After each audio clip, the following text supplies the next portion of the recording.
I don't remember exactly when the falling began, only that one day I looked up and the sky had turned to concrete. The life I had built, the job, the friendships, the quiet confidence that tomorrow would be okay, had crumbled like old bread in my hands. I was 29, living in a studio apartment that smelled of last week's takeout and regret. The walls were thin, and so was I. It started with a layoff, then a breakup, then my father's quiet but devastating diagnosis. Within 3 months, I had gone from a person with a 5-year plan to someone who couldn't plan past noon. The bills piled up like unopened letters of shame. I stopped answering calls. The sun became an insult. I remember lying on my mattress, no frame, just a stained thing on the floor, and thinking, so this is rock bottom. It's not a place.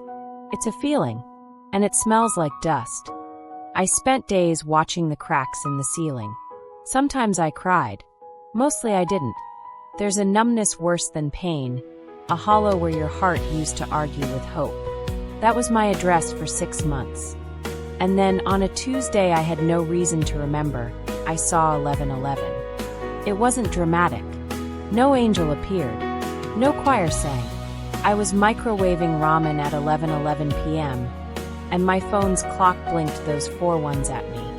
For some reason, exhaustion, desperation, and neuron misfiring, I didn't look away. I stared at those numbers like they were a message in a bottle washing up on the shore of my lonely island. 11:11, make a wish. I hadn't wished for anything in months. Wishing required believing the universe could hear you. But that night, I whispered into the stale air. Help me. Please. I don't know why that moment broke something open. Maybe it was the silence. Maybe it was the ramen. But I found myself on my phone, typing into a search bar. Angel numbers 11:11 meaning. What I read didn't change my life instantly, but it planted a seed. Spiritual awakening. Alignment. A doorway. People online spoke of 11:11 as a wake-up call from the universe, a sign that you're not alone, that your thoughts are becoming reality. I scoffed. Then I read it again. Then I read 10 more articles. Then I stayed up until 3 a.m., falling down a rabbit hole of synchronicities, energy frequencies, and people who had climbed out of their own graves using nothing but belief. The next morning, I saw 222 on a receipt. The afternoon, 333 on a license plate. The day after, 444 in a page number. At first, I told myself it was confirmation bias. My brain was just looking for patterns. But the numbers kept coming. They arrived like secret handshakes from a world I had forgotten existed. 5:55 on a bus route. 7:77 on a digital clock. 8:88 on a coffee shop total. Each time, I felt a tiny flicker where the numbness used to be. I started a journal. Not a Dear Diary thing, but a log of numbers and dates. Asterisk February 14th. 1111 on microwave. February 15th. 222 on parking ticket. February 16th. 333 steps to the mailbox. Asterisk it was absurd. I was a grown woman counting steps and reading cosmic meaning into coffee receipts. But it gave me something I had lost, a reason to look forward to tomorrow. What number would appear? What message was the universe trying to send? Slowly, I began to learn the language. 111 meant new beginnings. 222 meant trust the process. 333 meant ascended masters were near. 444 meant protection. 555 meant change was coming. 666 meant your thoughts were out of balance. Focus on the material, not the spiritual. 777 meant luck. 888 meant abundance. 999 meant completion. 000 meant infinity.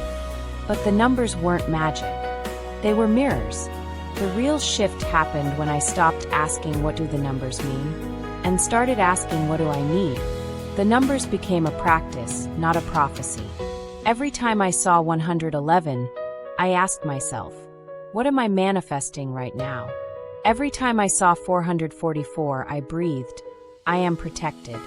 Every time I saw 555, I opened my hands and said, I welcome change. I started meditating for 5 minutes a day, then 10, then 20. I found a free app that guided me through breathing exercises. I lit a candle, a small act of ceremony in a life that had none. I began to pray not to a specific God, but to the thing that made the numbers appear. Call it the universe. Call it source. Call it my own higher self. I didn't care about the label. I cared about the connection. The numbers became my lifeline. On days when I couldn't get out of bed, a glance at the clock, 11:11, reminded me that I had once made a wish. On nights when the darkness felt like a living thing, a 444 on my phone battery percentage told me I wasn't alone. I started leaving my apartment just to look for numbers. A walk to the corner store became a scavenger hunt for meaning. A trip to the laundromat became a pilgrimage. And somewhere along the way, the fog began to lift. It wasn't sudden. It was incremental, like sunrise after a long night. One morning I woke up, and the ceiling cracks looked less like fractures and more like rivers on a map. I opened my journal and saw weeks of numbers, proof that I had shown up, day after day, for something bigger than my despair. I remembered that I used to laugh. I remembered that I used to love.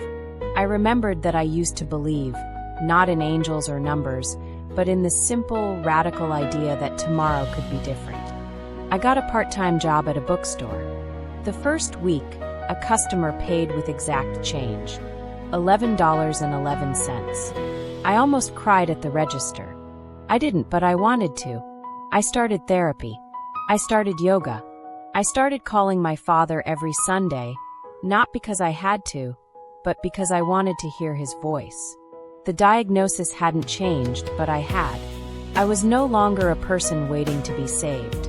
I was a person saving herself, one number at a time. It's been 2 years now. I still see the numbers. They still make me smile. But I don't need them the way I used to. The angel numbers were training wheels for a soul that had forgotten how to ride. They taught me to look for signs, yes, but more importantly, they taught me to look inward. The magic wasn't in the digits. The magic was in my willingness to believe that something, somewhere, was listening. Today, I live in a different apartment. The walls are still thin, but so am I, thin in the way light is thin, able to slip through cracks and find the floor. I have a new job, new friends, and a new understanding of what it means to be alive. Rock bottom was not the end of my story. It was the beginning of a different one, a story written not in chapters, but in numbers. I still make wishes at 11:11, but now I know the truth. The universe doesn't grant wishes. It grants you the strength to grant them yourself. The numbers were never leading me out of the darkness. They were reminding me that I had the map all along. And that, I think, is the real miracle.